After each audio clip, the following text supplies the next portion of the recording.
Primero, en el libro del Éxodo nos lleva hacia una experiencia del pueblo de Israel, nos lleva hacia la base del monte Sinaí, ante un pueblo que no era pueblo, en realidad era una muchedumbre que andaba por el desierto y que acababa de abandonar la tierra de la esclavitud.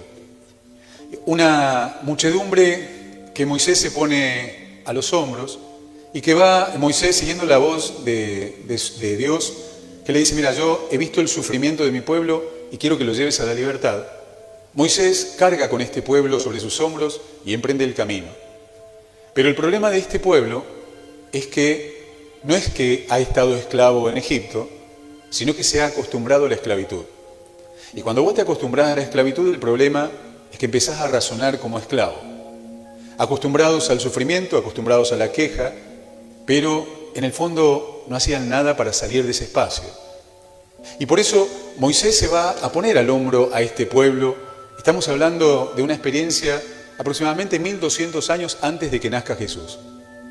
1200 años después tenemos nuevamente al Señor mirando a una multitud, la misma multitud unos años después, agobiados y abatidos. Y lo interesante es que siguen siendo esclavos, porque el pueblo de Israel, una vez que abandona la esclavitud en Egipto, sigue encontrando como espacios de libertad que va a tener que ir conquistando, pero va a dar muchísimas vueltas. Ustedes saben que el camino que podían haber hecho en meses, porque salir de Egipto y llegar a Palestina, es un camino que uno puede hacer en meses. Tardaron 40 años. 40 años dando vuelta en el desierto. 40 años que tienen que ver con esta lógica de el esclavo que da vueltas y vueltas y vueltas. Y que al mismo tiempo los va a llevar a seguir razonando como esclavos, Porque primero van a ser los egipcios, pero cuando lleguen a la tierra prometida van a ser esclavos de los asirios. Después van a venir los babilónicos, también van a ser esclavos de los babilónicos. Y después van a ser esclavos de los persas, después serán esclavos de los griegos. Y cuando Jesús los mira, están siendo esclavos del pueblo romano.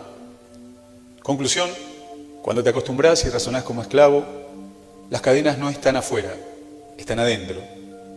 Y pensaba mucho, teniendo en cuenta esto, en un pueblo que no es pueblo, sino que es una multitud.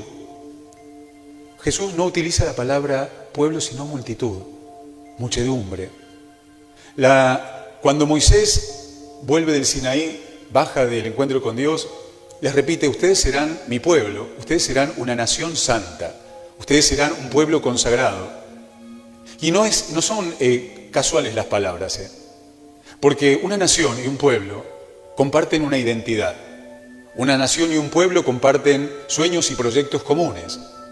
En cambio, cuando ese pueblo se transforma en una muchedumbre, en el fondo se transforma en algo disperso, en algo simplemente que puede ir de un lado al otro, ser conducido como oveja sin pastor. Y es muy interesante poder mirar nuestra realidad a la luz de estos textos de la palabra de Dios, porque nosotros nos hemos transformado en una multitud. Hemos dejado de ser nación. Hemos dejado de ser una patria y un pueblo, porque nos hemos acostumbrado a la esclavitud. Y eso es muy fuerte, porque no basta con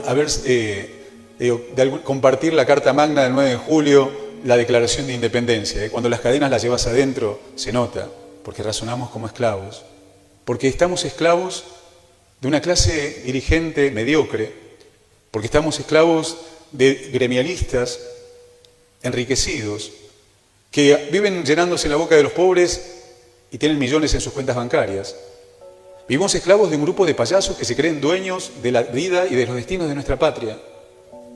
Y la clave es que cuando nos acostumbramos a eso, nos acostumbramos a la corrupción, nos acostumbramos a la mentira, nos acostumbramos simplemente a dejar de ser nación y a ser simplemente una muchedumbre. Una muchedumbre a la cual pueden llevar a cualquier piquete, una muchedumbre que no piensa, porque las muchedumbres no piensan. Los pueblos sí, y mucho más la nación. Pero lamentablemente han horadado lo que nos hace y nos une como nación.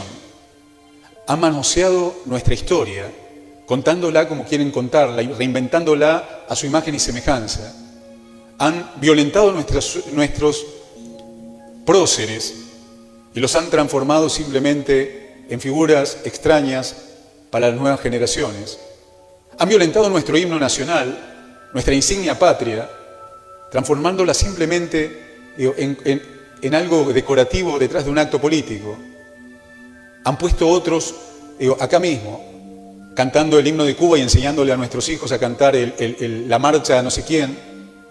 Y nos hemos acostumbrado, Y lo que nos está pasando es fruto justamente de que nos hemos acostumbrado a la corrupción, nos hemos acostumbrado a la mentira, nos hemos acostumbrado a estos payasos que se creen dueños de nuestra patria.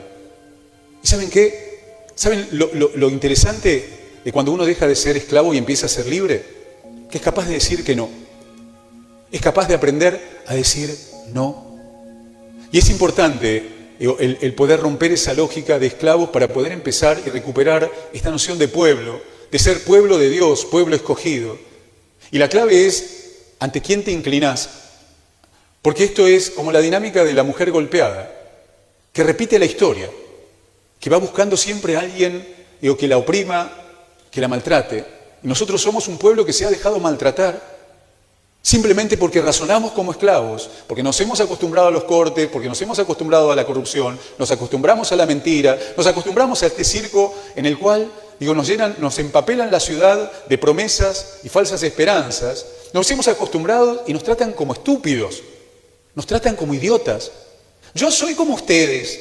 No son como nosotros. Para ser como nosotros tienen que ir a las 5 de la mañana a pararse en la puerta del hospital, Para ser como nosotros tienen que juntar los pesitos para llegar a fin de mes. Para ser como nosotros tienen que viajar en los colectivos, no mandar a sus hijos a colegios privados, sino bancarse lo que es la educación pública. Pero seguimos esclavos de estos personajes que se creen dueños de la Argentina. Y de todos estoy hablando, de toda nuestra clase dirigente que, en el fondo, están marcados por la mediocridad. Y están peleándose entre ellos para ver quién ocupa tal o cual puesto. Por eso, ¿saben qué, gente? Es interesante el poder escuchar la voz del pastor. Cuando Jesús le está hablando a esta gente que está herida y agobiada y angustiada, está hablando también, con un pueblo, con una multitud que tiene pastores, En los tiempos de Jesús habían pastores y también habría dirigentes. Y la gente estaba abatida y fatigada. Simplemente porque cuando también los pastores prostituimos nuestras convicciones y el Evangelio y lo vendemos, simplemente para quedar bien con el político de turno, o nos encarpetamos, simplemente para poder ocupar algún puesto, perdemos el horizonte. Por eso está bueno el poder escuchar la voz del único ante el quien deberíamos inclinarnos. La fuente de toda razón y justicia, dice el preámbulo de nuestra Constitución. Dios, fuente de toda razón y justicia. Pero ¿saben cuál es el problema? Que cuando alguien se cree Dios, ocupa su lugar y encuentra un grupo de gente mediocre también que va a aplaudirlos.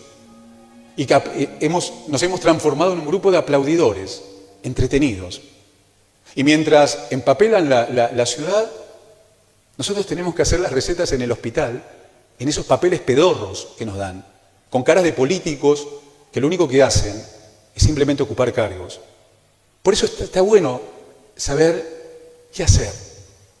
¿Por qué? Porque lo primero que tenemos que hacer es romper la lógica de esclavos. Porque si seguimos así, criaremos a nuestros hijos dentro de esta misma lógica. Y ahí está la buena noticia. Porque hay una buena noticia. La buena noticia es que puedes decir que no. Puedo decir no inclinarme, puedo decidir no aplaudir estupideces. Puedo decir esto es una idiotez. Porque mientras están con los planes menstruales, falta medicación en el hospital. Porque mientras están calculando esto de que ni una menos, el Chaco es el lugar en donde hay mayor cantidad de femicidios.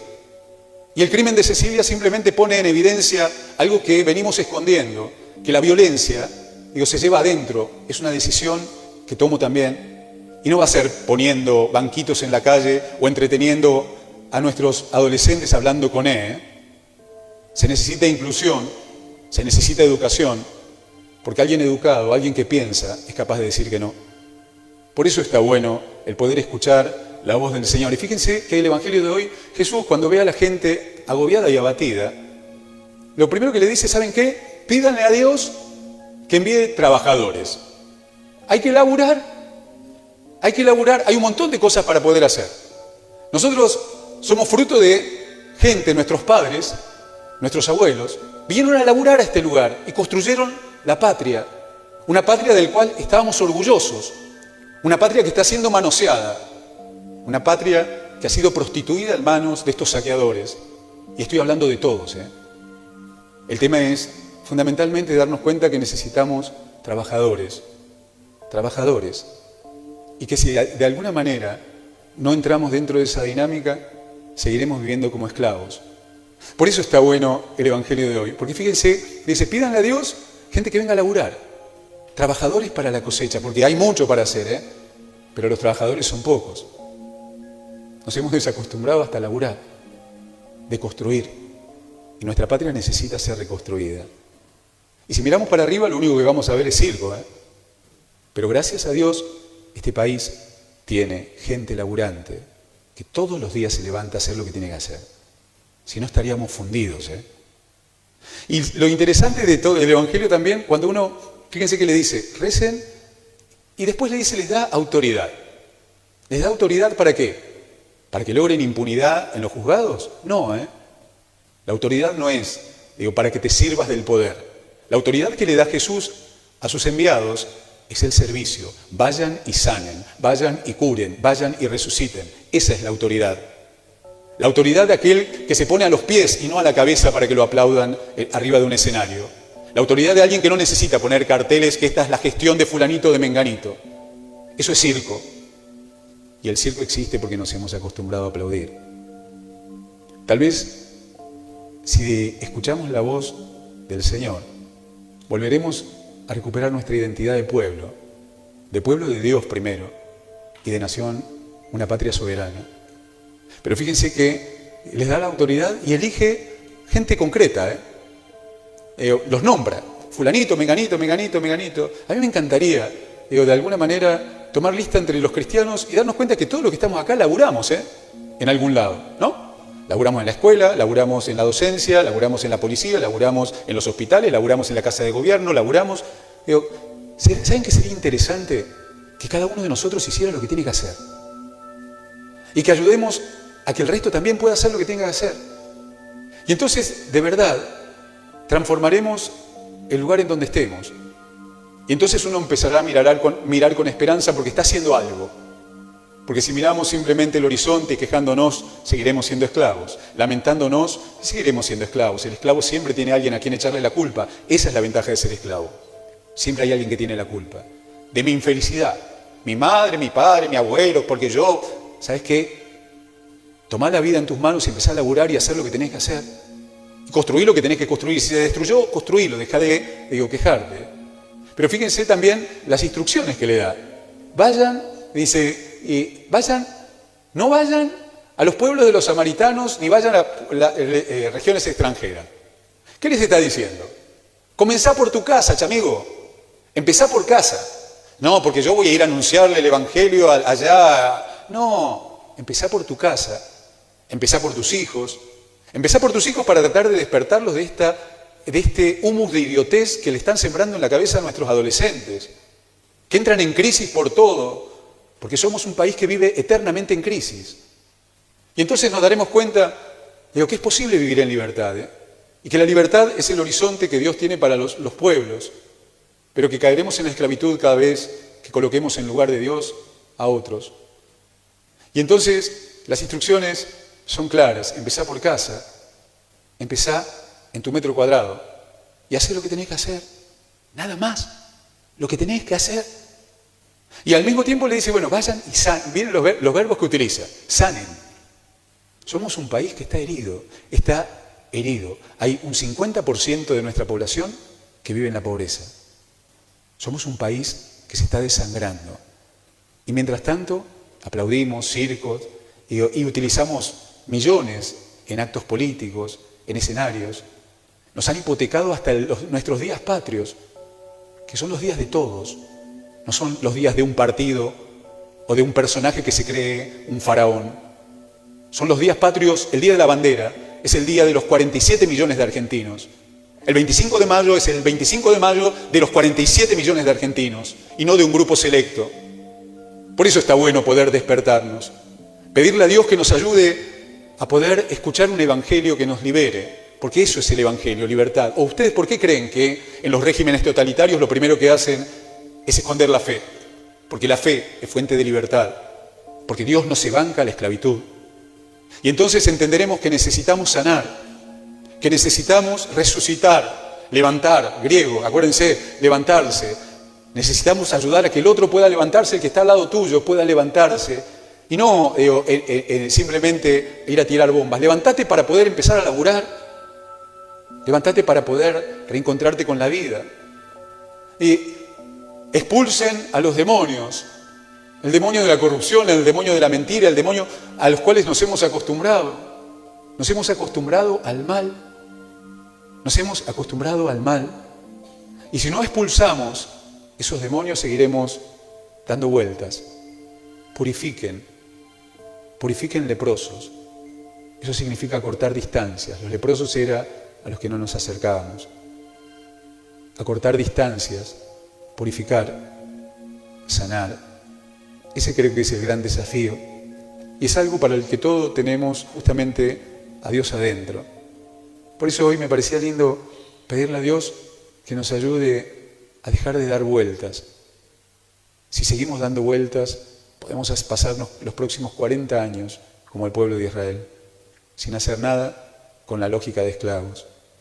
Y agrega al final una palabra: háganlo gratis. Háganlo gratis. Ante dirigentes políticos que se han hecho millonarios, ante dirigentes religiosos que también están abocados simplemente a llenar sus bolsillos, qué bueno escuchar la palabra gratis, porque la palabra gratis viene y está relacionada con la palabra gracia, y la gracia viene de Dios. Ojalá podamos despertarnos para no hipotecar el futuro de nuestra patria y volver a cantar el himno y dejar de ser simplemente una muchedumbre que no sabe para dónde ir y encontrar aquellos elementos que nos hacen nación, aquellos elementos que nos hacen pueblo de Dios. Pidámosle esa gracia al Señor.